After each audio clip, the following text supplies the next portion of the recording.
Pelo sinal da Santa Cruz, livra-nos Deus nosso Senhor dos nossos inimigos. Em nome do Pai, do Filho e do Espírito Santo. Nesta terça-feira da Semana Santa, nesta noite, somos convidados a nos aproximarmos do estudo e do conhecimento a respeito da Sagrada Liturgia. Que o Senhor nos inspire através da sua graça, para que sejamos dóceis à sua voz, à busca do conhecimento. E que todo conhecimento apreendido nestas horas nos ajudem a celebrar melhor os grandes mistérios da nossa fé. Senhor Deus de bondade, derramai a luz copiosa do Espírito Santo sobre nós e fazei que, mergulhando no grande mistério do vosso amor, possamos adorar-vos em espírito e em verdade, reconhecendo que sois Deus com o Pai, na unidade do Espírito Santo por todos os séculos dos séculos. Ave Maria, cheia de graça, o Senhor é convosco. Bendita sois vós entre as mulheres, e bendito é o fruto do vosso ventre, Jesus. Santa Maria, Mãe de Deus, rogai por nós, pecadores, agora e na hora de nossa morte. Amém. Santo anjo do Senhor, meu zeloso e guardador, se a ti me confiou a piedade divina, sempre me rege, me guarda, me governa, me ilumina. Amém. Nossa Senhora Rainha dos Anjos, glorioso São José,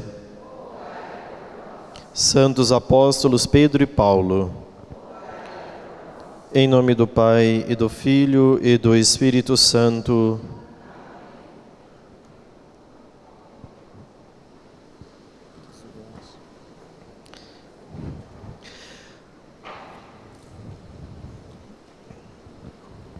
Muito bem. Então hoje vamos dar mais um novo passo na catequese que fazemos quase todas as terças-feiras. E hoje, dentro desta Semana Santa, como eu já havia anunciado, nós vamos falar a respeito do Tríduo Pascal. Numa das catequeses, durante o mês de fevereiro, nós comentamos bastante a respeito do tempo da Quaresma. Naquela ocasião, eu lembrava que o tempo da Quaresma tem seu início na quarta-feira de cinzas e se conclui no entardecer da quinta-feira santa. Então nós estamos ainda dentro do tempo da Quaresma. A Quaresma não acabou. A Quaresma acaba na quinta-feira no entardecer, por volta de umas 5h30, 6 horas da tarde, quando iniciaremos o Tríduo Pascal. Então o Tríduo Pascal começa que dia? Vamos começar. Que dia começa o Tríduo Pascal? Mais precisão. No entardecer. Que por você falar quinta-feira pode ser de manhã. Então é quinta-feira no entardecer, inicia-se o Tríduo Pascal. Conclui-se o tempo da Quaresma e dá-se início a um novo tempo, que no fundo é um tempo curto. O Tríduo Pascal começa então na quinta-feira, no entardecer, e vai até quando? Não. Até domingo no entardecer. Todo mundo pensa que o Tríduo Pascal acaba no sábado. Não. O Tríduo Pascal acaba no domingo à noite. Domingo à noite é o último dia do Tríduo Pascal. Porque o que as pessoas pensam? Que comumente, certamente vocês já ouviram isso que eu vou dizer agora. As pessoas pensam que o Tríduo Pascal é uma grande missona, que começa com o Em Nome do Pai na quinta-feira e termina com a bênção no sábado santo. Sim ou não? Mentira. Está errado. Não é verdade. Padre, mas não é uma única celebração? Não. Cada celebração é única na liturgia. Se vocês, e eu vou mostrar, não vou somente mostrar, mas como vou provar que tudo isso que fora falado está errado. E que liturgicamente e teologicamente, cada celebração tem seu lugar específico, tem seu momento específico. Por quê? Porque sobre esta perspectiva, o Tríduo Pascal terminou no sábado. E o Tríduo Pascal não termina no sábado. O Tríduo Pascal termina no domingo. Então, não é uma missona que começa na quinta-feira e que a gente vai se estender na sexta-feira e vai terminar no sábado com a bênção. Não, não existe uma missa que não termina. Toda missa tem seu término. Toda missa tem seu início e tem seu fim. É um tempo litúrgico o Tríduo Pascal. Cada celebração é única. Tudo bem. Então vamos começar a desconstruir, depois vamos construir a visão católica, né? Primeiro, nestes dias do Tríduo Pascal, nós celebramos a centralidade do mistério da nossa fé, que é o mistério da paixão, morte e ressurreição de Jesus. Aqui nós temos o coração dos mistérios da nossa fé. Por quê? Porque a partir do mistério pascal, isto é, da paixão, morte e ressurreição de Jesus, nós vamos saber que Deus é trindade, que é, na verdade, o maior mistério da nossa fé católica.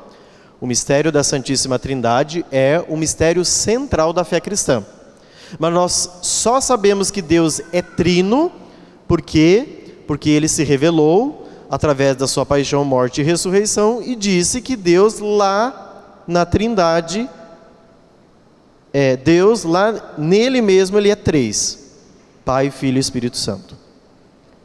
Segundo, nós estamos aqui no ápice do ano litúrgico. Então, hoje a catequese tem sempre essa preocupação de mostrar para as crianças, durante todo o processo de formação, a centralidade do ano litúrgico no ano catequético.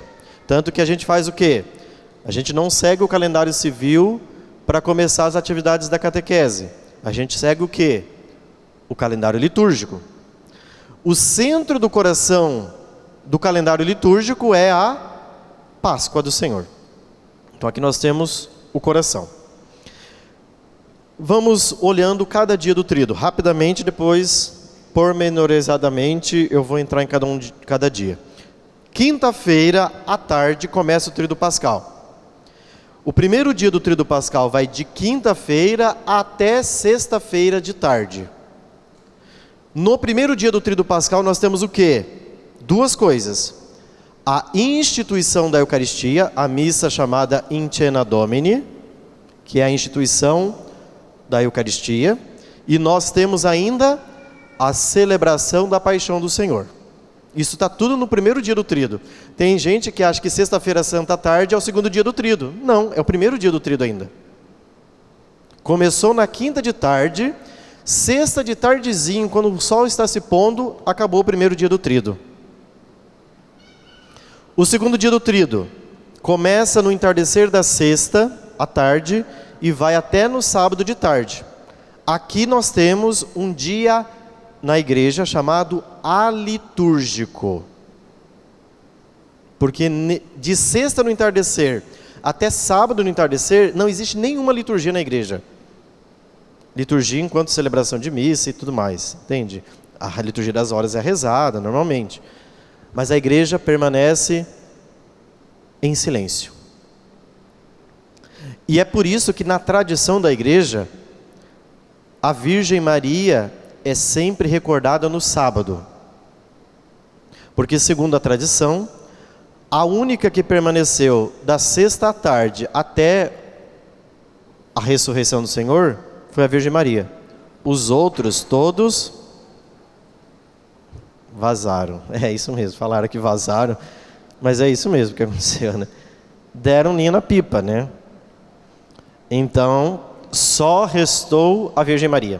Então nós podemos dizer que um dia a Igreja Católica se manteve de pé através de uma mulher, a Virgem Maria. Que é por isso que a Igreja, na sua tradição antiquíssima, considera o sábado dedicado à Virgem Maria. Por isso que sábado é sempre um dia de devotarmos nossa oração à Virgem Maria, porque ela foi a única que permaneceu. Vocês podem ver, como nós sabemos disso? Quem vai no domingo de manhã ao túmulo? A primeira, Maria Madalena. O Evangelho de São João narra que também foram ao túmulo Pedro e João. Ainda eles foram correndo, São João ganhou na corrida. Quando ele chega na porta do túmulo, ele não entra. Ele deixa Pedro entrar primeiro, respeitando a primazia. Ou seja, a Pedro cabe em primeiro lugar. Por que eles foram no túmulo? Porque eles duvidaram. Em nenhum relato há a descrição de que a Virgem Maria foi ao túmulo. Porque, segundo Isabel, logo depois do cântico do Magnificat, no Evangelho de Lucas, capítulo 1, agora não lembro o versículo, Maria é feliz porque ela acreditou. Ela teve fé. Segundo uma tradição antiquíssima da igreja, dizem, alguns padres da igreja, que Nosso Senhor apareceu primeiro à Virgem Maria, ressuscitado. Então, a primeira a contemplar o Cristo ressuscitado foi a Virgem. Por isso que é dia de silêncio, Então, algumas coisas que a gente precisa tirar da cabeça aqui, porque as pessoas pensam que já deu sexta-feira, 23h59, meia-noite do sábado, já é aleluia. Não. Tem gente que, inclusive, faz festa no sábado santo, mas não está certo. O sábado santo é dia de silêncio, nós estamos aguardando até de noite a ressurreição do Senhor. Então, em tese, você só pode celebrar a Páscoa depois das 18, no sábado. Só no entardecer do sábado. Tem gente que já faz churrascada, vamos festar, porque já é Páscoa. Na Sacrosanto Concilium, que é o documento do Concílio Vaticano II, a Constituição Dogmática diz que até os fiéis deveriam conservar o costume de fazer um dia de jejum nesse dia. Não é um jejum eclesiástico, não é aquele que é determinado pela igreja como é na Sexta-feira Santa. Mas a Sacrosanto Concílio aconselha de que os fiéis permanecessem em jejum, silêncio e oração, para que de noite pudessem celebrar mais intensamente a ressurreição do Senhor.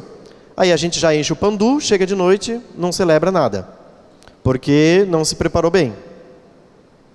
Então, o sábado deve ser um dia em que a gente permanece no silêncio com a Virgem Maria, rezando com ela para à noite celebrar as alegrias pascais.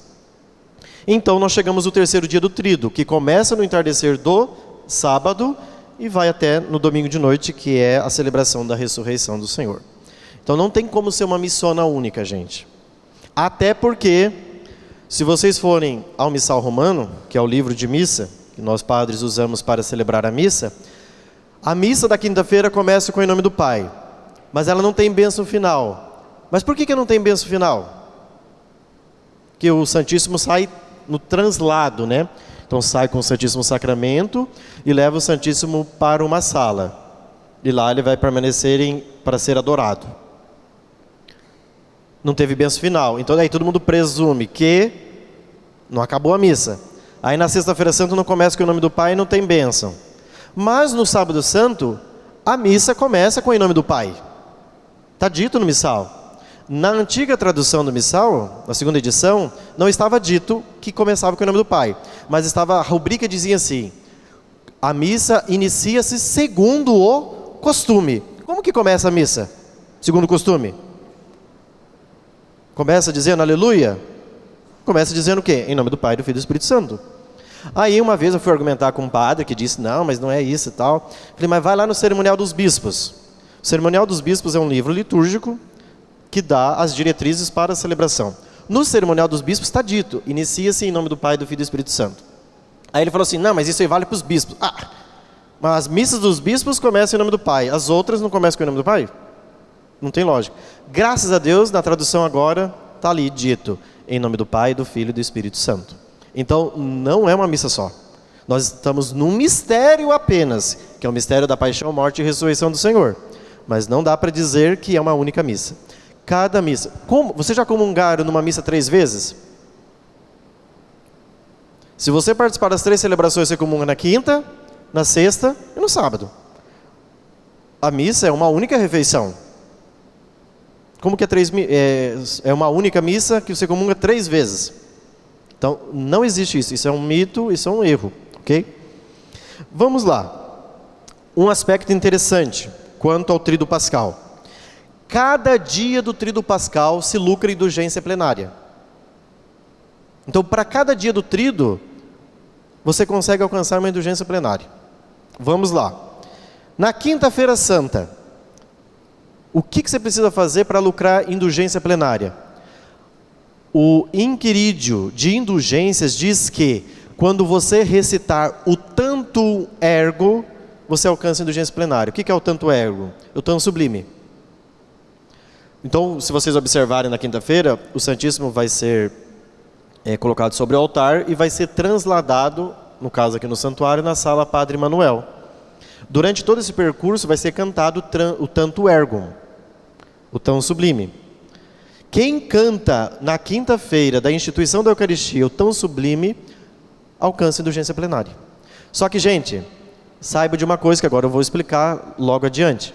Você só alcança indulgência plenária se você tem intenção. Não basta assim, olha, por exemplo, eu estou fazendo um ato indulgenciado, mas não tenho a intenção de receber indulgência, você não lucra indulgência. Por exemplo, o segundo ato indulgenciado que nós alcançamos indulgência plenária, na sexta-feira santa, beijar o lenho da cruz. Aqueles que beijam o lenho da cruz alcançam indulgência plenária.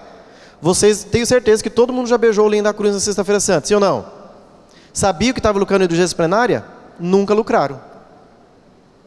Porque você tem que saber que você tem que ter a intenção. Eu quero receber a indulgência, então eu vou beijar o lenho da cruz. Mas padre, se eu beijei todos os anos, não vale? Não, porque você precisa ter intenção de alcançar. Para isso você precisa ter intenção.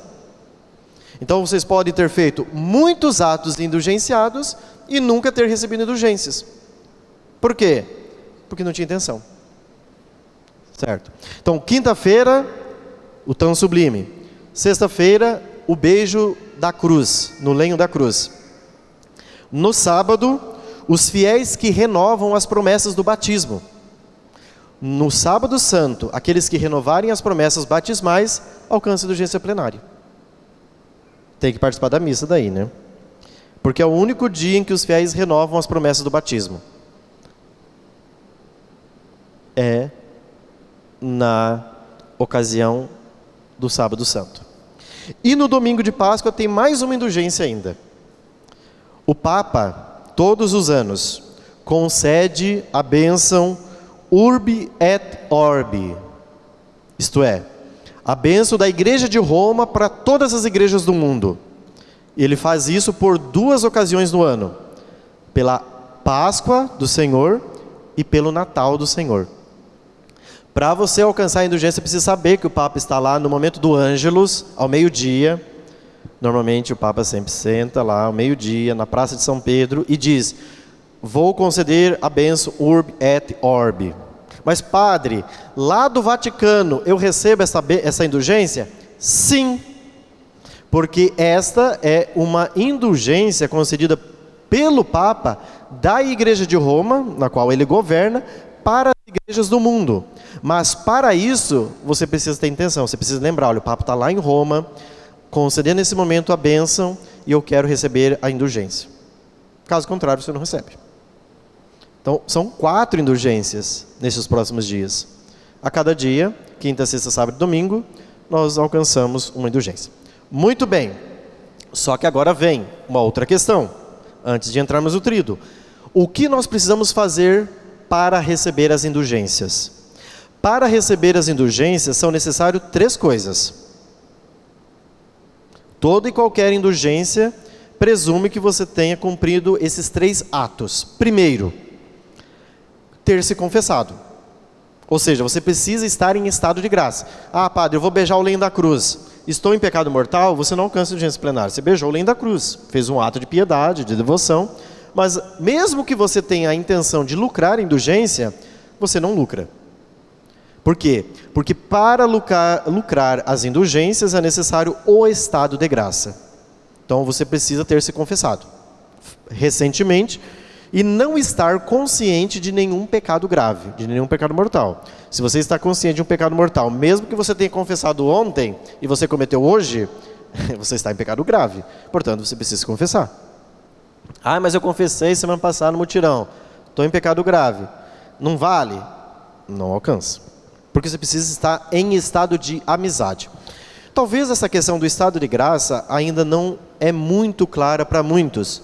Mas quando a gente for estudar num capítulo à frente sobre a confissão, eu quero trabalhar para mostrar para vocês o que é o estado de graça. E por mais que você possa dizer, tem pessoas assim, ó, padre, eu olho para dentro de mim, fecho os olhos e não vejo que eu estou em pecado mortal. Mesmo que a pessoa tenha cometido um ato contra os 10 mandamentos, ela olha para dentro dela, ela não vê que está em pecado mortal. Ela está ou não está em pecado mortal? Se ela cometeu e fez alguma coisa, ela está. Mesmo que ela olhe para dentro dela e não sinta nada. Então, a gente precisa ter consciência do que é o estado de graça. Isso nós vamos comentar lá na frente. Então, precisa estar em estado de graça. Segundo, você precisa comungar. A comunhão sacramental é um requisito essencial para lucrar a indulgência. Em todos esses casos, vocês vão poder comungar quinta, sexta, sábado e no domingo. E por fim, o aspecto imprescindível, que talvez muitos não tenham, mas a partir de agora terão, é ter intenção. Você precisa querer lucrar. Então agora eu vou beijar o lenho da cruz. Se você não está com a intenção de alcançar a indulgência, você não alcança a obra indulgenciada, porque você precisa ter a intenção de lucrar. Ok? Quanto à indulgência? Certo. Vamos mais um passo. Vamos começar então com o primeiro dia do tríduo, Quinta-feira Santa. Vamos olhar algumas coisinhas, vou citar algumas obras. A Quinta-feira Santa, ela é uma celebração que muitos de nós talvez conhecemos como Missa do Lava-Pés. Está errado, porque não é missa de lava-pés, ok? A gente perdeu o sentido da coisa. Sabe por quê? O rito de lava-pés é um rito que está dentro da missa, mas que nem sempre esteve na igreja. Sabe quando que ele entrou dentro da liturgia? Em 1951. A gente pensa que lava-pés é desde o começo da igreja nascente, né? Que o rito do lava-pés e tal. Não, o rito do lava-pés nem fazia parte da liturgia da Quinta-feira Santa. Porque não é o mais importante na Quinta-feira Santa lavar pés.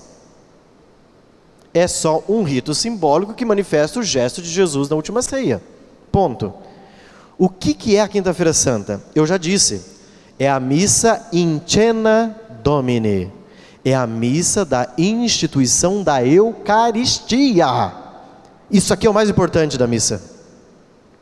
Então, na Quinta-feira Santa, nós temos 3 pontos que marcam a Quinta-feira Santa.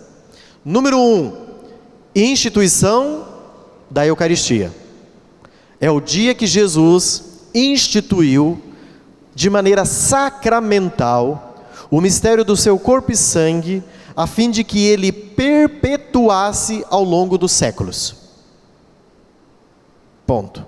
É isso que nós vamos vir fazer aqui Quinta-feira Santa, para celebrar aquele memorial que Jesus se reuniu com seus discípulos para perpetuar definitivamente o seu amor pela humanidade, deixando o seu corpo, como Santo Afonso Maria de Ligório diz, aprisionado num sacrário. Porque nós temos um Deus prisioneiro, não temos? Vocês olham, quando nós fechamos o sacrário, fechamos até com chave, para Jesus não fugir, né? Entende? O nosso Deus é um Deus aprisionado, num sacrário. mas porque ele se fez prisioneiro, não porque nós aprisionamos Jesus. Claro que existe também o fato de fechar o sacrário por uma questão de segurança, a fim de que a Eucaristia não seja profanada e tudo mais. Mas é Jesus quem se dá em alimento e permanece ali, por amor a nós. Na Quinta-feira Santa é isso que nós estamos celebrando. Número 1, instituição da Eucaristia. A segunda coisa que Jesus instituiu na Quinta-feira Santa, a instituição do sacerdócio católico. Quando Jesus institui a Eucaristia, ele ordena os seus apóstolos. O Papa Bento XVI até tem um texto para falar o momento exato em que Jesus teria consagrado os apóstolos como bispos e, portanto, instituído o sacerdócio católico na última ceia. Que é aquele momento do Evangelho de São João, no capítulo 17, que diz assim: Pai, consagra-os na verdade. A minha palavra é tua. Jesus consagrou seus apóstolos na verdade, para serem arautos, portadores desta maravilhosa notícia.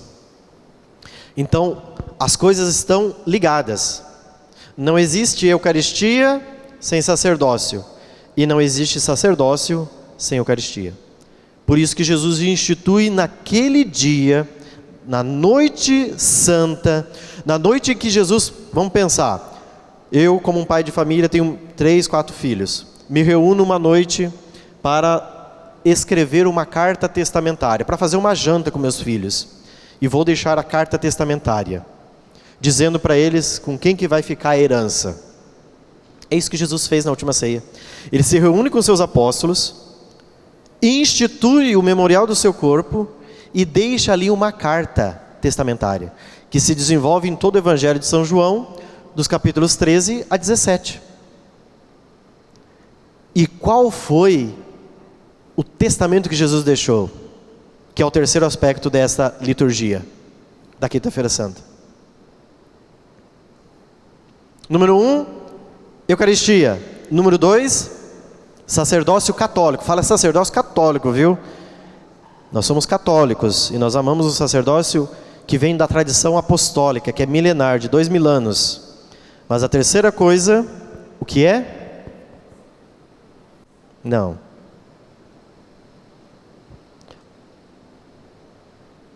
Qual é? O mandamento do amor. Eis que eu vos dou um novo mandamento. Amai-vos uns aos outros assim como eu vos amei. Não há maior prova de amor do que aquele que dá a vida pelos amigos. Nesta noite Jesus institui então um mandamento novo. Porque até Jesus, nós tínhamos muito na tradição judaica, né, a lei do talião. Bateu, levou. Agora Jesus vem e institui um novo mandamento, que nós devemos amar-nos uns aos outros, e aí Jesus coloca um acréscimo, não é só amar uns aos outros, como Ele nos amou, e aqui que está a pauleira, que Jesus pede que a gente ame, mas não ame de qualquer jeito, que a gente ame uns aos outros, mas não é de qualquer jeito, é como Ele nos amou. E como Ele nos amou? Pega o capítulo 13 do Evangelho de São João, capítulo 13, versículo 1. Como começa? E vai começar a Quinta-feira Santa, a missa do Evangelho de Quinta-feira Santa. Capítulo 13, versículo 1 do Evangelho de São João.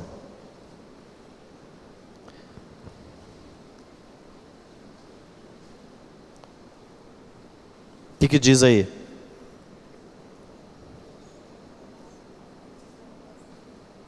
Antes da festa da Páscoa, Jesus, sabendo que chegou a sua hora, tendo amado os seus que estavam no mundo, amou-os até o extremo, até o fim.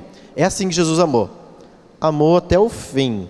Quando já não tinha mais fôlego, amou. Quando acabou as energias, amou. Hoje eu fui fazer uma visita a uma senhora doente.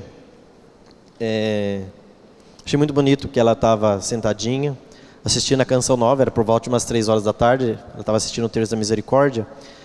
E aí, ela conversou um pouquinho comigo, depois ela falou assim: padre, essa semana eu estou pensando tanto, eu acho que eu não sei amar Jesus, né?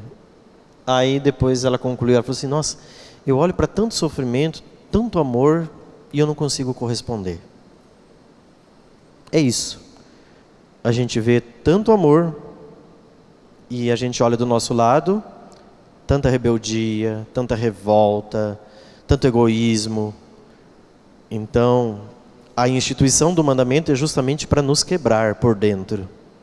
São esses aspectos que são postos dentro da missa da instituição da Eucaristia. Instituição do sacerdócio, Eucaristia, mandamento do amor. É isso que resume a Quinta-feira Santa. O dia do amor. O dia em que Jesus, o amor, foi até as últimas consequências. Muito bem. Então, como eu disse, não é missa de lavar pés, até porque não se lava o pé de todo mundo. Por vocês terem uma ideia, o rito nem é obrigatório, é opcional. Se eu quiser omitir, eu posso omitir. Eu, como padre, falar assim: não vai ter o rito. Isso é uma liberdade que o missal me faculta. Eu não posso chegar e dizer na missa não vai ter preces. Isso eu não posso fazer, porque o missal não me faculta isso. Mas o missal me faculta, por exemplo, a oportunidade de não lavar os pés. Ai, padre, mas é tão bonitinho o padre se ajoelhar, beijar. E eu não beijo o pé de ninguém, né? Porque... Primeiro porque o missal não manda. O missal não manda beijar pé.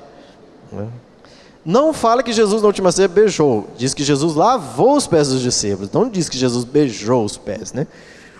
Então, vem cada coisa feia, gente. Então, muito bem. O gesto é muito mais do que isso, né? O gesto de lavar os pés é o gesto do mandamento do amor, né? O que significa lavar os pés, né? É você se abaixar e servir o outro, né? A gente pode fazer o gesto aqui, todo mundo ficar emocionado, e isso não muda absolutamente nada. Então, o gesto ritual, ele precisa ser um gesto existencial. Por isso que a liturgia ela é marcada por ritos, para nos fazer prestar atenção nesses ritos e aplicar esses ritos à nossa vida. Então, o gesto de Jesus, por exemplo, se inclinar e ir lá lavar, é o gesto de quem se despoja. Porque ele já fez isso na encarnação. Mesmo sendo Deus, não se prevaleceu de ser Deus, mas desceu na forma de servo, assumiu nossa condição humana. E assim vai. Certo? A missa, por fim, ela termina com um translado do Santíssimo. O que significa o Santíssimo que sai aqui do altar, depois que todos os fiéis comungaram, no caso aqui no santuário, vai lá para a sala Padre Manuel. É aquele momento, o filme da Paixão de Cristo, eu acho que descreve bem isso, em que Jesus sai da última ceia e vai para onde? Para o Getsêmani, ou seja, para o Horto das Oliveiras, para o momento da sua oração agonizante.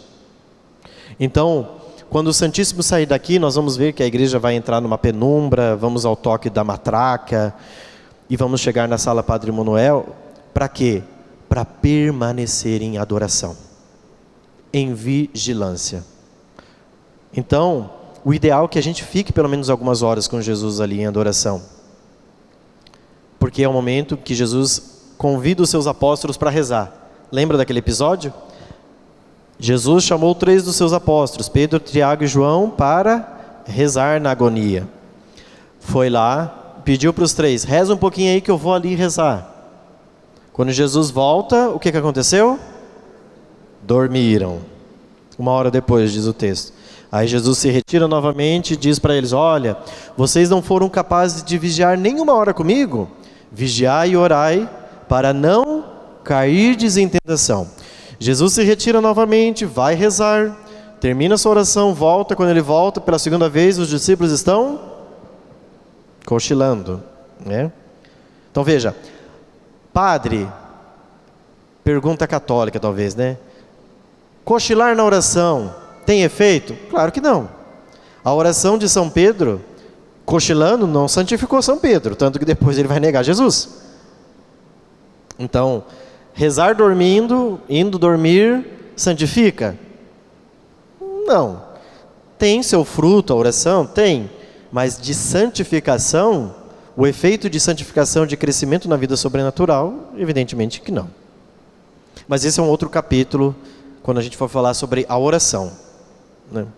Quando a gente for falar sobre oração, que o efeito da oração e a oração que santifica, a gente vai entender que existe dois tipos de oração. Aquelas que são para a gente alcançar o mérito do que pedimos. Então, pedir a cura de um câncer. Essa oração feita diante de Deus, de maneira meritória, alcancei a graça pedida. Essa oração me santifica? Não. A oração para santificar é uma outra coisa.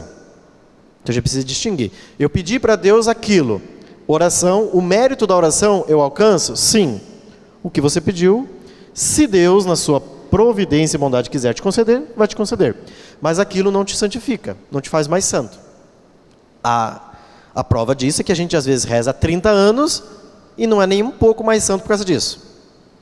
A gente continua com os mesmos hábitos, com os mesmos vícios. Não é? Padre, faz 30 anos que eu rezo o rosário todo dia e eu não fico mais santa. Continuo com a mesma língua de trapo, falando dos outros, tal. Por quê? Porque você está rezando errado. A sua oração tem mérito. Você alcança o que você pede, mas não te santifica. Para te santificar, você precisa fazer uma coisinha. Mas é capítulo da próxima aula, lá na frente. Tudo bem? Até aqui? Então nós vamos com Cristo para o Horto das Oliveiras. Por isso que a igreja permanece até meia-noite em adoração. De maneira mais solene. Pode permanecer toda a madrugada. Aqui nós vamos fazer até meia-noite no santuário. E depois recolhemos, fechamos as portas. E no dia seguinte, às 6 horas da manhã, vamos abrir para permanecer em adoração das 6 da manhã até as 9. A igreja propõe alguns textos que a gente pode ler neste momento de adoração. Eu quero citar o texto, se vocês quiserem marcar, vocês podem não somente ler na quinta-feira, mas como vocês podem ler esses textos para vocês rezarem bem. A quinta, sexta da Paixão. Mateus capítulo 26, versículo 26. Mateus 26, 26 e seguintes. Pode pegar tudo. Começa falando da instituição da Eucaristia, a prisão, condenação, tudo de Jesus. Marcos capítulo 14, versículo 12. Marcos 14, 12. Lucas 22, versículo 7 seguintes. Lucas 22, versículo 7 seguintes. E o Evangelho de São João, que de fato é o mais rico de detalhes de todos, João, capítulo 13, 14, 15, 16 e 17. Pode ler tudo. E 18 também, que é a prisão de Jesus. 19 também, que é a morte de Jesus. Então, João de 13 a 19, pode ler tudo. São todos os eventos últimos da vida de Jesus. Aí São João, ele é mais primoroso na coisa, porque está ali vivendo tudo, né? Então ele sabe com conhecimento de causa.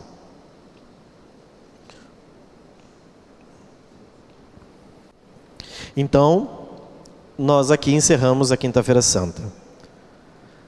Iniciamos a Sexta-feira Santa com um dia de recolhimento, de jejum. Não é dia de comer carne, é dia de fazer jejum, é dia de abster-se de carne, é dia de silêncio, é dia de um recolhimento mais profundo e de uma oração mais profunda, ok? Na sexta-feira, existe um ato litúrgico que a igreja realiza, às 15 horas, ok? Que é chamada a celebração de Adoração da Santa Cruz, 3 horas da tarde. Esta celebração era bastante interessante. Por quê? Primeiro, porque a igreja na Sexta-feira Santa não celebra a missa. A Eucaristia que nós vamos comungar é a Eucaristia que foi consagrada na missa da quinta-feira à noite. E que ficou a reserva eucarística, que foi transladada e que agora retorna para que os fiéis possam ser alimentados. Veja como que a igreja é cuidadosa.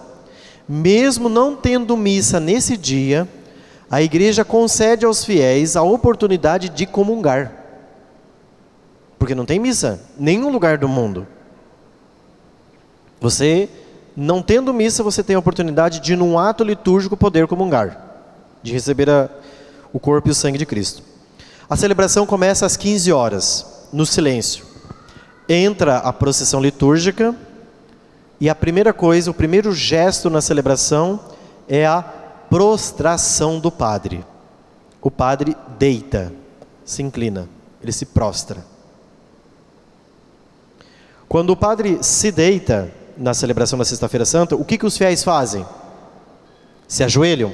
Então o padre vai entrar pelo corredor da igreja, vai se prostrar e os fiéis todos se ajoelham em silêncio, lembrando exatamente o momento da entrega de Cristo na cruz. A prostração do padre é justamente o símbolo de Cristo no Calvário, morto na cruz. Ele vem revestido com um paramento litúrgico de cor vermelha e se prostra. E nós, como Assembleia, também nos prostramos diante deste grande mistério. O que significa a prostração? O gesto de se prostrar, ele é um gesto pouco usado na liturgia. Por exemplo, a gente vê o gesto da prostração. Quando? Vocês se lembram? Na ordenação de padres, tanto nos 3 graus se prostra. Diaconal, presbiteral e episcopal. Os 3 graus da ordem conferem na celebração o gesto da prostração. Na profissão perpétua das irmãs, ou seja, quando a irmã vai professar perpetuamente a sua consagração a Deus, ela se prostra. Na Sexta-feira da Paixão, quando o sacerdote entra e se inclina. Então são raríssimas as vezes que acontece esse gesto. E esse gesto indica o quê? Indica o nada da criatura. A criatura é um nada diante da majestade divina. Por isso que ele se prostra. Não sou nada, eu sou pó, eu sou terra, eu posso ser esmagado, eu posso ser pisoteado. É esta condição criatural que a igreja quer nos recordar. Nós somos todos pó. Diante da majestade divina, que é tremenda, é grande. Depois, dentro da celebração, o padre sobe ao altar, recita uma oração e inicia-se o elenco de leituras. 2 leituras, um salmo e a narrativa da paixão. Então se faz a leitura do profeta Isaías, depois é tirado aquele salmo belíssimo, o Salmo 30. Ó Pai, em tuas mãos eu entrego o meu espírito. É bonito ver que Jesus na cruz cantou salmos. No último domingo ele cantou um salmo. Eloi, Eloi, lama sabachthani, que quer dizer, meu Deus, por que me abandonastes? O Salmo 21. Do alto da cruz Jesus canta salmos. Na sexta-feira, segundo o relato do Evangelho de São João, ele vai dizer, Pai, em tuas mãos eu entrego o meu espírito, A palavra que Jesus usa em hebraico é Abá, que significa Paizinho. É assim que Jesus chama o Pai, Paizinho. É um gesto de afeto de Nosso Senhor. Segue-se o elenco das leituras, depois faz a narrativa da paixão, segundo São João. Na Sexta-feira Santa, então, é sempre feita a narrativa da paixão, segundo o evangelista São João. Terminada a narrativa da paixão, uma breve homilia, e em seguida vem aquilo que a igreja chama de oração universal, em que a igreja vai rezar pelas mais diversas realidades do mundo, que daí fica aquela oração, ela é um pouco extensa, porque ela reza pelos fiéis, pelos que creem, pelos que não creem, pelos que não são batizados, pelos que vão ser batizados na Páscoa. Então a igreja tem o cuidado de, na sexta-feira da Paixão, recordar todos e rezar por eles, colocando-os debaixo da paixão do Senhor. Depois vem o momento da celebração, que é a segunda parte da celebração, que é o momento da adoração da Santa Cruz, em que entra a cruz é desvelada, tirado o véu da cruz, que foi coberta no entardecer do sábado, do quinto domingo da Quaresma, e que agora vai ser desvelada a cruz. Ao canto, eis o lenho da cruz, do qual pendeu a salvação do mundo. E aí todos os fiéis em seguida vão adorar o madeiro da cruz. Então, existe um costume na igreja inclusive é previsto para o sacerdote que ele tire os sapatos e vá beijar o lenho da cruz descalço, né? Esse gesto também pode ser feito pelos fiéis, né? De tirar os sapatos e num gesto de despojamento ir para adorar a cruz do Senhor. Quando eu fiz uma Semana Santa lá na paróquia, vários lugares, né? Que eu não tive paróquia ainda, né? Essa vai ser a primeira sexta-feira santa que eu vou fazer, que a paróquia é minha. Mas eu sempre procurei, às sextas-feiras, motivar os fiéis para que fizessem esse gesto, né? De ir descalços para beijar o madeiro da cruz.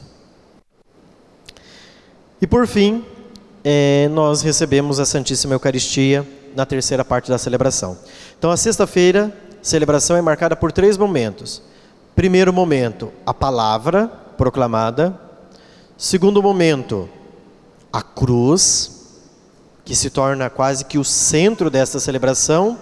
E o terceiro momento, a Eucaristia, a comunhão. E depois de feita a comunhão, o sacerdote despede os fiéis com uma oração e os fiéis se retiram em silêncio. Conclui-se a Sexta-feira Santa. Tem um hino que o missal traz, que é os Lamentos do Senhor, que é aquele texto: que te fiz, meu povo eleito, dizem que te contristei, porque a morte me entregastes, em que foi que te faltei. E a gente clama: Deus Santo, Deus Forte, Deus Imortal, né? Esse texto é do século IV da história da igreja. Veja como que é um texto antiquíssimo. Deus Santo, Deus Forte, Deus Imortal, tende piedade de nós e do mundo inteiro. É uma exclamação que brota do íntimo de nossas almas, vendo Cristo crucificado na cruz. Muito bem. Então aqui nós falamos desta celebração, da Sexta-feira da Paixão. Só gostaria de fazer uma última consideração, e é a última em relação à sexta-feira, para que a gente entre no último dia do Tríduo. Santo Tomás de Aquino faz uma pergunta, na Suma Teológica, na segunda parte da Suma Teológica, questão 83, número 2. Por que na Sexta-feira Santa não tem missa?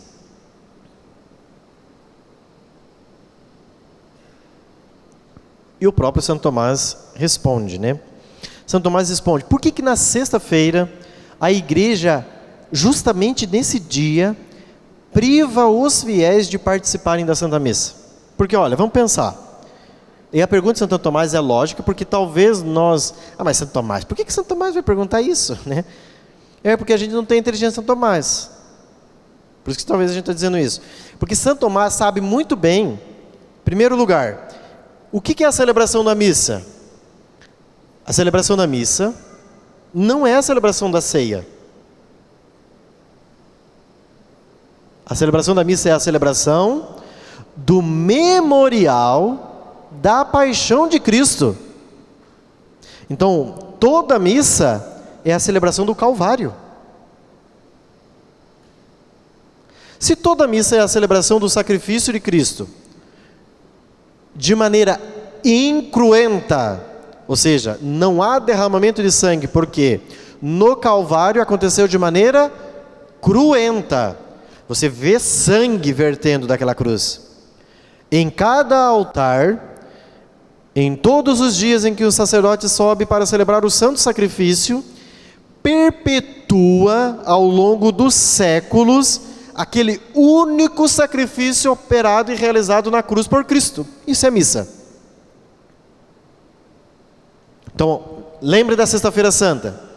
Desde o momento que Jesus instituiu a Eucaristia, naquele rito que se estende e vai até o Calvário, e que atinge o seu ápice na cruz. Isso é missa. Mas se isso é missa, por que na Sexta-feira Santa, que é justamente o dia em que nós celebramos aquilo que nós celebramos em cada missa, a igreja priva os fiéis, ou seja, não se pode celebrar missa nesse dia? Agora a pergunta ficou mais lógica, né? Porque São Tomás é teólogo e sabe que por que ele está perguntando. Está fazendo uma perguntinha, por que na sexta-feira não tem missa? Não, é uma pergunta óbvia. Se cada missa é a atualização do sacrifício de Cristo na cruz, no dia que nós celebramos o sacrifício de Cristo na cruz, nós devíamos ter missa. E a igreja priva os fiéis, concedendo a eles somente a graça de comungarem do pão eucarístico, que foi consagrado no dia anterior e que as espécies permaneceram aqui e que nós comungamos. E agora? O próprio Santo Tomás responde na Suma Teológica. São Tomás diz: com o advento da realidade, ou seja, do fato em si, você não precisa mais da figura. Cessa a figura. Por quê? Porque a Eucaristia é o quê? Ela é sempre uma figura daquele sacrifício definitivo de Cristo na cruz. Quando nós temos a realidade diante dos olhos, ou seja, Cristo crucificado, a igreja cessa a figura, ou seja, aquilo que o sacrifício de cada missa representa, ela cessa para dar aos fiéis a oportunidade de ver a realidade. Compreenderam? A realidade é Cristo no Calvário crucificado, e a gente vai ver isso na cruz na Sexta-feira Santa. Nós estamos celebrando isso. A igreja nos priva disso, por quê? Porque agora a figura não é necessária, a realidade está diante dos olhos. Cada missa é a atualização deste sacrifício, através dos ritos sagrados, dos gestos sagrados que acontecem na Sagrada Liturgia. É por isso que na Sexta-feira Santa não tem missa.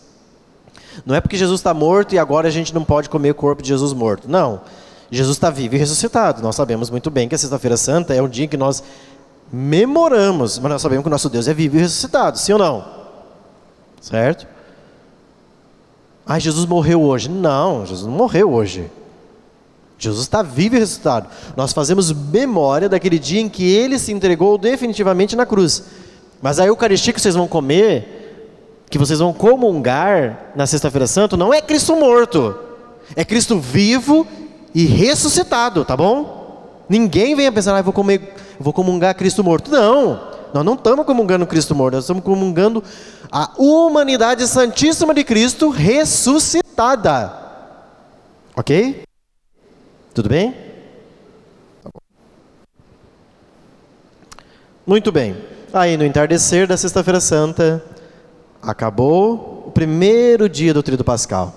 E agora começa o segundo dia do Tríduo Pascal, que eu não tenho nada para falar.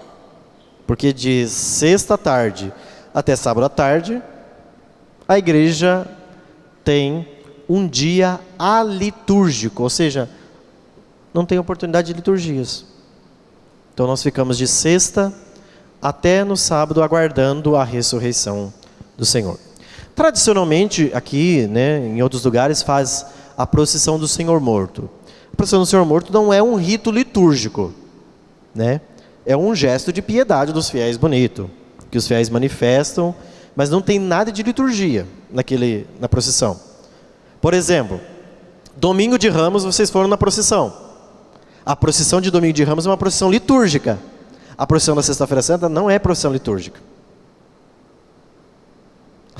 Talvez esse vídeo vai chegar a muita gente, porque Sexta-feira Santa é um dia que brota gente até das árvores, Até do poste fica saindo gente assim, para procissão do Senhor morto. Mas aquela não é um rito, é um ato de piedade, que a gente pode rezar o terço. Não tem nada de liturgia. A igreja nem prevê isso no missal. À noite, pelas 19 horas, faça a procissão do Senhor morto. Não tem nada. Se, por exemplo, nós não fizéssemos nada, está tranquilo. Claro, com isso eu não estou desmerecendo a devoção da Sexta-feira Santa, através da procissão do Senhor morto, com o cântico de Verônica e tudo mais. Mas isso tudo é uma tradição com T minúsculo, não é com T maiúsculo. Tradição com T maiúsculo é a celebração das 15 horas, que é a tradição da igreja, milenar. A procissão do Senhor morto é um evento no qual os fiéis rezam e participam, levando o corpo do Senhor num gesto simbólico, mas que não é litúrgico. E outro exemplo, então, quando eu falava das procissões, a procissão do Domingo de Ramos é uma procissão dentro da liturgia, porque nós iniciamos a missa lá e seguimos em procissão até o santuário, quem foi, e sequenciamos a missa. A procissão de Corpus Christi é uma procissão litúrgica. No dia do corpo do Senhor a gente celebra a missa, toma o corpo do Senhor e sai pelas ruas com o corpo do Senhor. E volta aqui e encerra com a bênção do Santíssimo. Essa é uma procissão litúrgica, que os fiéis participam. Sexta-feira Santa já não. Ok? Muito bem. Então ficamos no silêncio da sexta-feira até o sábado, aguardando a ressurreição. E então chega a vigília pascal. Santo Agostinho diz que esta é a mãe de todas as vigílias. É o dia de todos os dias. O dia mais importante é a celebração da vigília pascal. Ou seja, esta celebração é imperdível. Mas muitos não gostam pela demora. Porque é uma celebração que tem muitas leituras. Ai, padre, é muito comprida, o negócio demora. É aquela cantação e sobe salmo, e desce salmo, que não acaba mais, né? Mas simplesmente, como eu disse certa feita, a pessoa que diz isso é ignorante, ou seja, não conhece. Então nós vamos olhar um pouco da vigília pascal. Vamos começar. A celebração da vigília pascal, do Sábado Santo, ela é marcada por 4 partes. Primeira parte, a chamada celebração da luz, em que se abençoa o fogo novo, se confecciona o círio pascal e se entoa o exulte. Mas nós vamos entrar em cada uma dessas partes. Segunda parte, a liturgia da palavra, que é a narração de toda a história da salvação até a plenitude dos tempos. Por isso que é longa. Tem 8 leituras, salmos e conclui com o evangelho. Terceira parte, liturgia batismal. Ou seja, os catecúmenos receberão o batismo, se não foram batizados, e aqueles que já são batizados, isto é nós, vamos renovar as nossas promessas. E a quarta parte é a liturgia eucarística, que é o centro. Por quê? Porque nós celebramos o sacrifício pascal. Por isso não tem sentido celebrar a vigília pascal fora da missa. Se vocês já viram isso, é muito estranho. Porque como que se celebra o sacrifício pascal e não tem sacrifício? Não tem comunhão, não tem eucaristia confeccionada, não tem consagração. Fica muito estranho. Eu estou celebrando o sacrifício pascal de Cristo, mas não tem sacrifício, porque não tem imolação, porque não tem consagração, porque não tem missa. Então tem que ter sacrifício para completar. Vamos para cada uma das partes. Começamos então a porta da igreja. Nós estamos lá fora. Os fiéis, todos com suas velinhas na mão. O padre inicia a missa segundo o missal dizendo: em nome do Pai, e do Filho e do Espírito Santo. Amém. Porque é assim que começa a missa. Em seguida, o padre vai iniciar então a confecção do círio pascal. O que significa? A palavra círio vem de Kyrios. A gente não fala Kyrie eleison na missa, Christe eleison, Kyrie eleison. Kyrie significa Senhor. Então, Sírio Pascal é o Senhor Pascal. É isso que nós estamos dizendo. Kyrios Pascal, Senhor Pascal. Isso daqui é símbolo do Cristo ressuscitado. Então, esta vela não é igual àquela vela. E nem as outras velas. Esta é uma vela diferente. Talvez você, mas aquela vela diferente do padre lá, ela tem uns desenhinhos, né? Umas coisinhas que o padre coloca, uns enfeitezinhos. Por que não coloca nas outras velas? Não. Cada coisa aqui, nós vamos explicar, tem o seu significado. Então, é o Kyrios Pascal, é o Senhor Pascal. Esta vela é símbolo de Jesus. Ok? Outra coisa, esta não é, mas o Sírio Pascal, segundo a antiga tradição da igreja, ele deve ser feito com cera de abelha. Inteiro. Esse ano eu comprei para o santuário, vai ser só cera de abelha. Só que o problema é que às vezes nós padres não compramos só de cera de abelha, porque é caro, não é barato. É uma facadinha.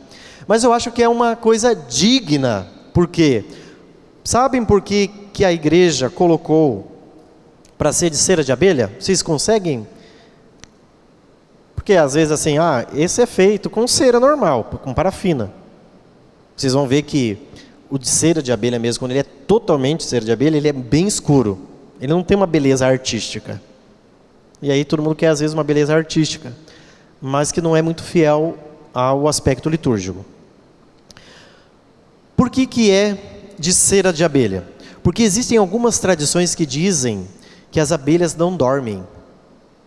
Elas vigiam sempre. Então o Sírio Pascal é símbolo do quê? Feito de abelha. Símbolo do Cristo que está vigilante sempre. E nós precisamos estar também como as abelhas, né? Vigilantes, porque ele mesmo disse que vai chegar numa noite, num momento que a gente não espera. E quando a gente menos esperar, a voz do esposo vai bradar, e aqueles que estiverem com as lâmpadas acesas e preparados vão receber o esposo. As virgens imprevidentes vão estar na cidade comprando as coisas, quando voltar, a porta está fechada, né? Então, a cera de abelha significa vigilância, o zelo do cristão, que está continuamente se entregando por Cristo, e a aquisição das virtudes. Então, por isso, de cera de abelha. Mais alguns detalhes a respeito do Sírio. Êxodo 13, 21. Pega lá. O Sírio Pascal é símbolo também da coluna de fogo que acompanhava o povo de Israel na saída da escravidão do faraó. Êxodo 13, 21.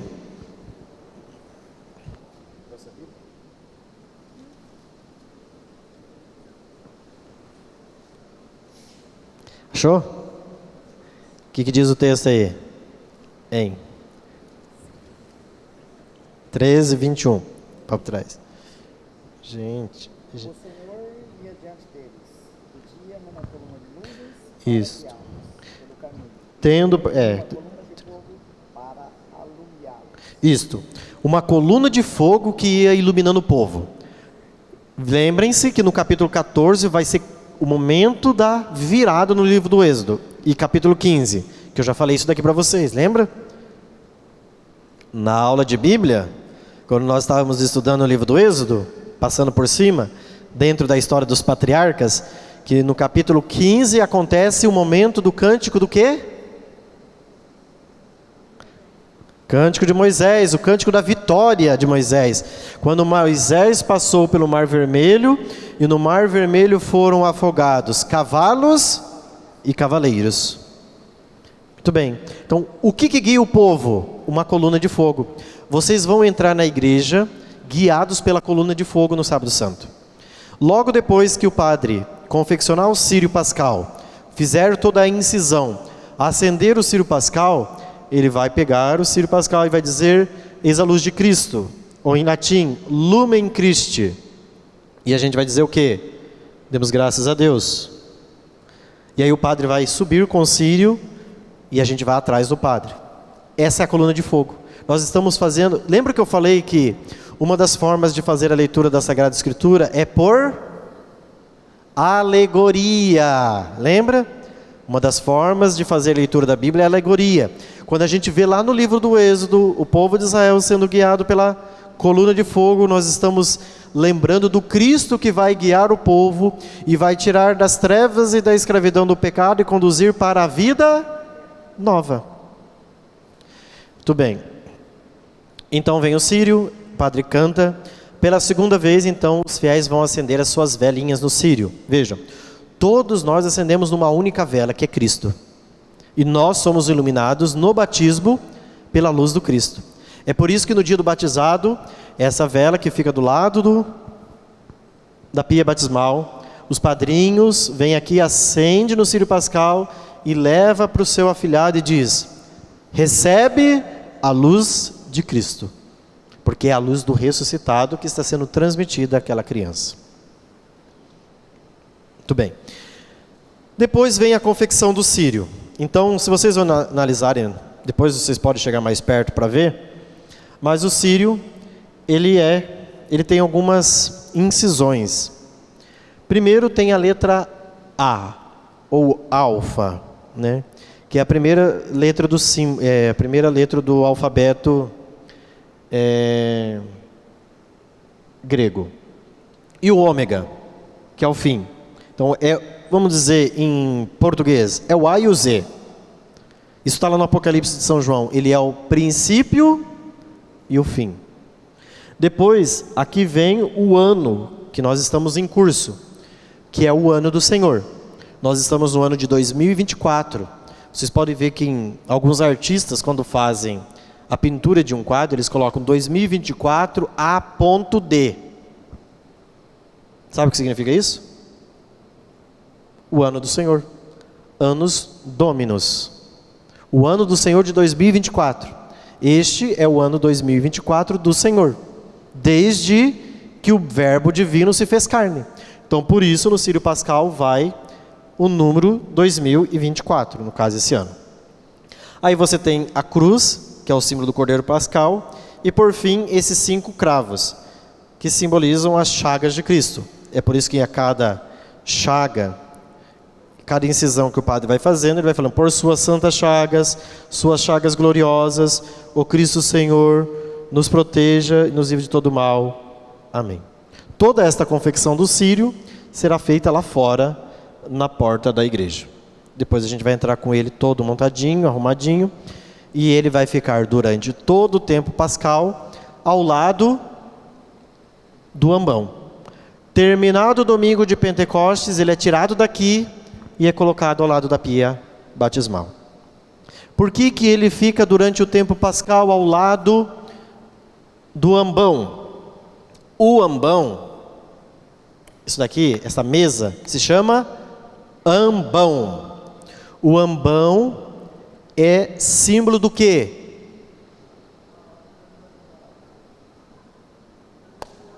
É símbolo do túmulo de Cristo. É por isso que a gente entra dentro do ambão aqui, ó. Eu posso até me esconder de vocês. Entendeu? O ambão é símbolo do quê? Do túmulo. Só que agora, na alegria pascal, o Cristo está para o lado de fora, ressuscitado. Por isso que ele vai ficar aqui, durante todo o tempo pascal. Porque ele não está no túmulo. Maria Madalena vai no primeiro dia da semana e não o encontra no túmulo. O túmulo está vazio. Ele está ressuscitado. E isso é evangelho. Por isso que toda a proclamação do evangelho se diz: o Senhor esteja convosco. Ele está no meio de nós. Proclamação do evangelho, ou seja, proclamação da boa notícia. Qual é a boa notícia que nós anunciamos? Cristo ressuscitou. E ele está aqui vivo e ressuscitado. Terminado o tempo pascal, ele é colocado do lado da pia batismal. Então, o círio é símbolo do Cristo ressuscitado, e a pia batismal é símbolo do quê? Do útero da igreja. Todas as vezes que vocês olharem para a pia batismal, lembra de um útero. A igreja, em todas as línguas, gente, ela é feminina, é mulher. Porque a igreja é mãe que gera. É por isso que, na missa da Vigília Pascal, num determinado momento eu vou tirar o círio pascal ali do lado do ambão, vou levá-lo até a pia batismal e vou mergulhar 3 vezes o círio pascal na água do batismo.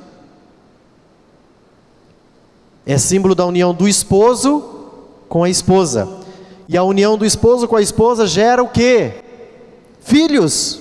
É por isso que os neobatizados, os neófitos, são gerados ali. Porque ali é o útero da igreja, ali se geram os novos filhos da igreja católica, que nascem para a vida nova no batismo. E é por isso que na Vigília Pascal tem batizado. Nós vamos ter 3 batismos este ano de adultos, né? 3 batismos, consequentemente as crismas e a primeira comunhão dos 3. Porque neste dia, esses irmãos estarão nascendo para a vida no céu. Escondidos na morte com Cristo, para serem com Ele ressuscitados. Muito bem, então, depois, chegando ao altar, no início da celebração, canta-se o Exulte, que é um hino antiquíssimo na história da igreja, né?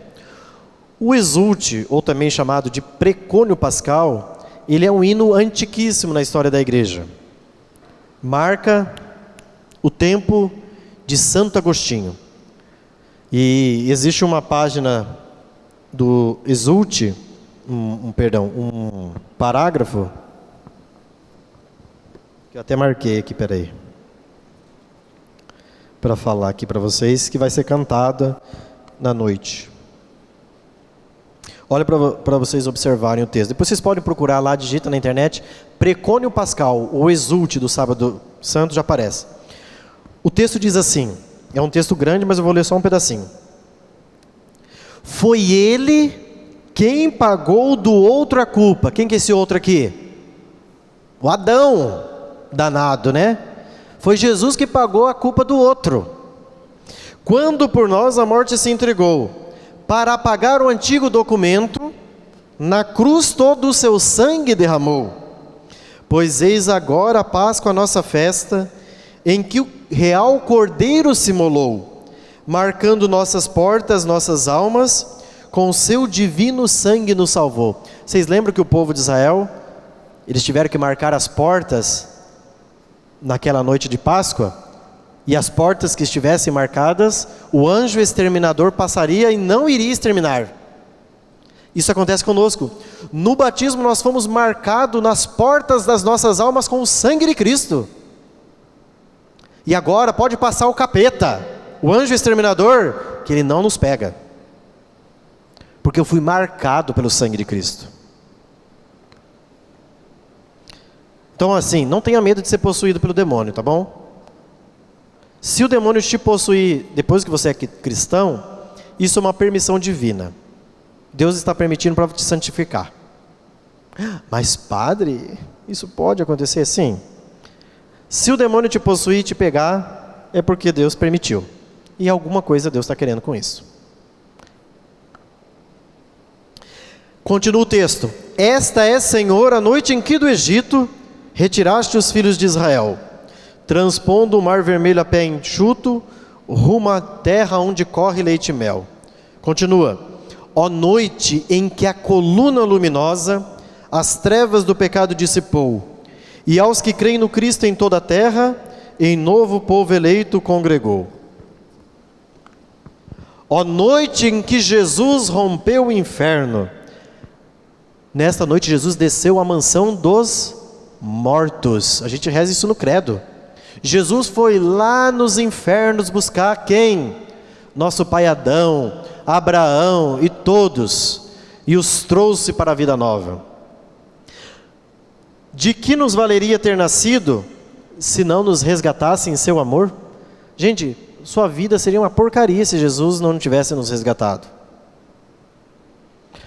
Ó Deus, com estupenda caridade, vemos no vosso gesto fulgurar.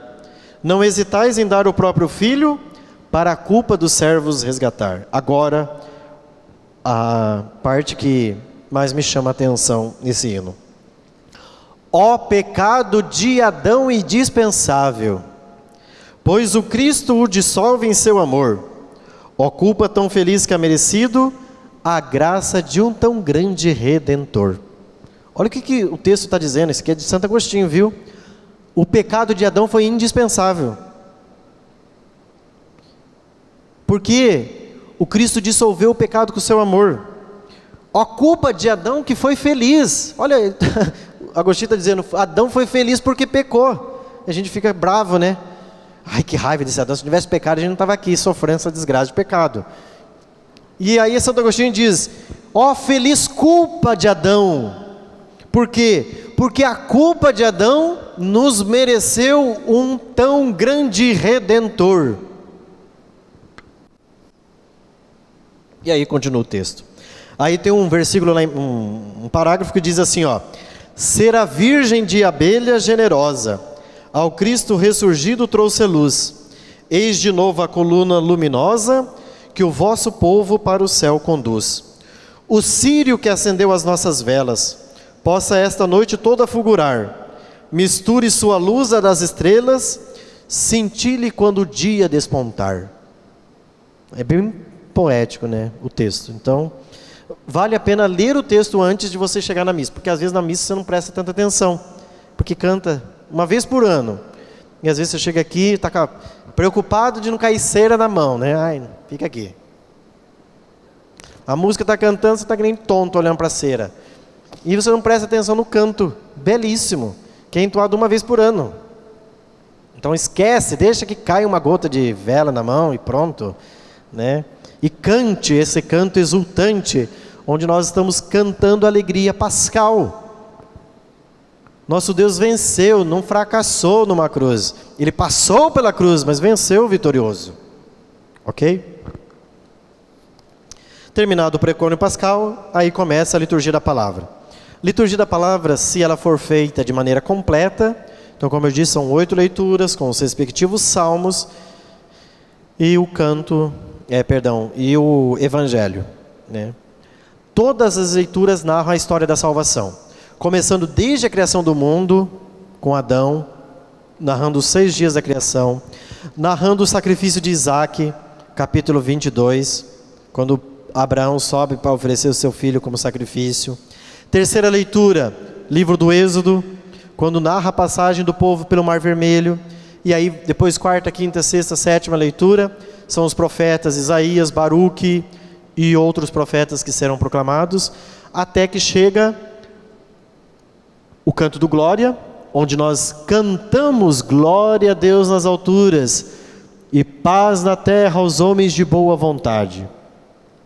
Chega a leitura da carta de São Paulo aos Romanos e por fim o Evangelho, quando a liturgia é totalmente repovoada pelo aleluia.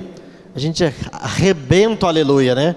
De tanto cantar, porque ele ressuscitou. Então, terminando o Evangelho, homilia, liturgia batismal. Se tiver batismo, então se realizará o batismo. Caso não haja batismo, todos os fiéis vão renovar as promessas do batismo. De que modo? Todo mundo vai acender sua velinha de novo, no círio pascal. Nós vamos renunciar às obras de Satanás por 3 vezes, dizendo: renuncio, renuncio, renuncio. Veja que é sempre no singular.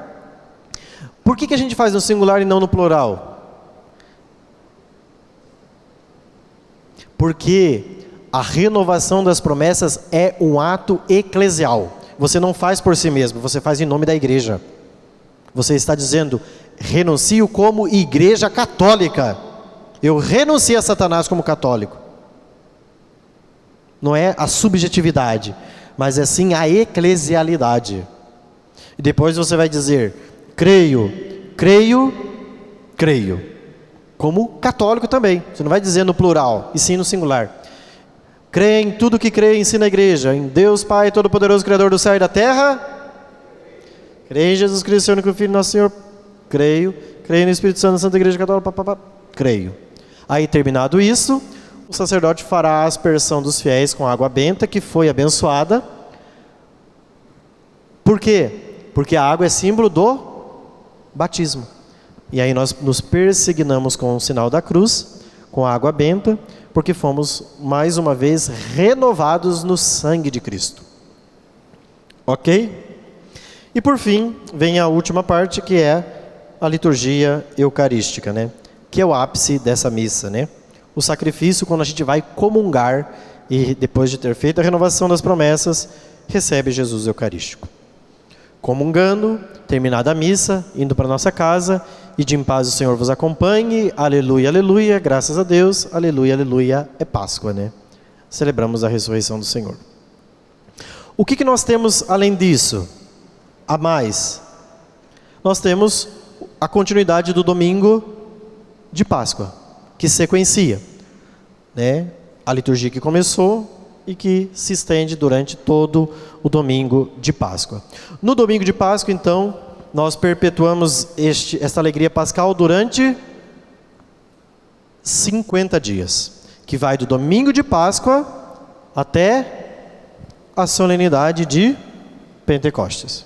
Só que dentro do tempo pascal nós temos a oitava de Páscoa, que começa no domingo de Páscoa e termina no segundo domingo da Páscoa, que são 8 dias.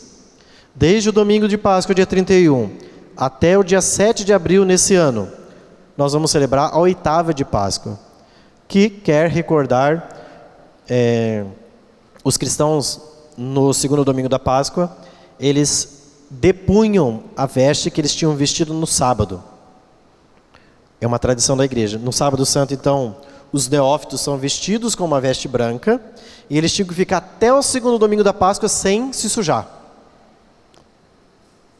8 dias com a veste branca, que era chamado a Dominica in Albis, que é o domingo em que os fiéis eram despidos das alvas, das vestes brancas que eles tinham recebido no batismo, e agora eles eram levados à igreja de São Pancrário, que é um mártir que morreu com 12 anos, e eles eram convidados a partir de hoje, agora você tem que viver como ele, dar o sangue por Cristo.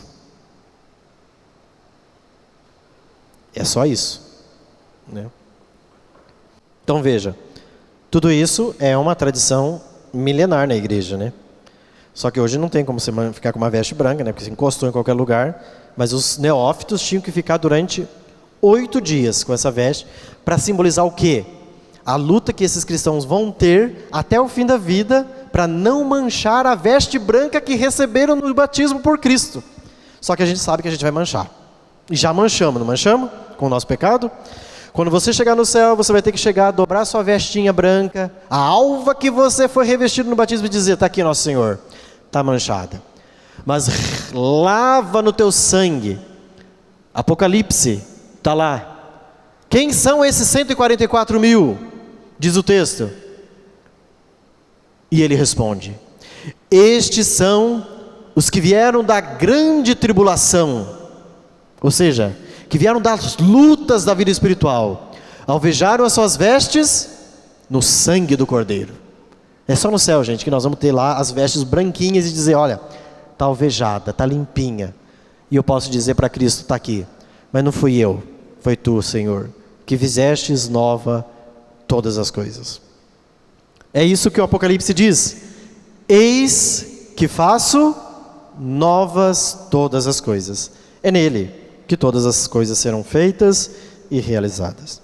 Então que nós possamos, meus irmãos, celebrar bem o Tríduo Pascal, celebrar com um espírito novo e viver cada um dos mistérios que nós vamos nos aproximar nos próximos dias. Lembrando que a igreja tem uma riqueza insondável na sua liturgia e que nos permite em cada detalhe contemplar os grandes mistérios da nossa salvação, os grandes mistérios da nossa redenção. Que Maria Santíssima, nossa Mãe Diletíssima, nos socorra hoje e sempre.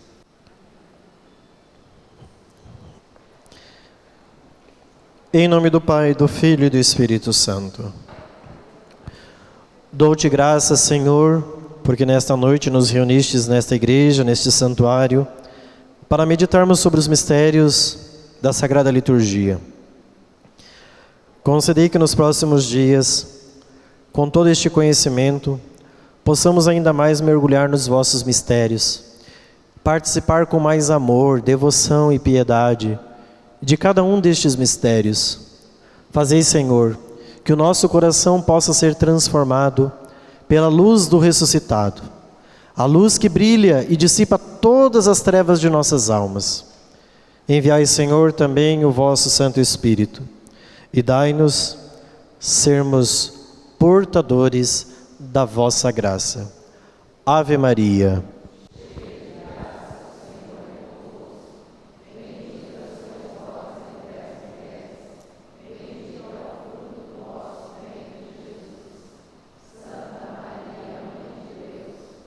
Rogai por nós, pecadores, agora e na hora de nossa morte. Amém. Nossa Senhora das Dores, glorioso São José, em nome do Pai, do Filho e do Espírito Santo. Amém.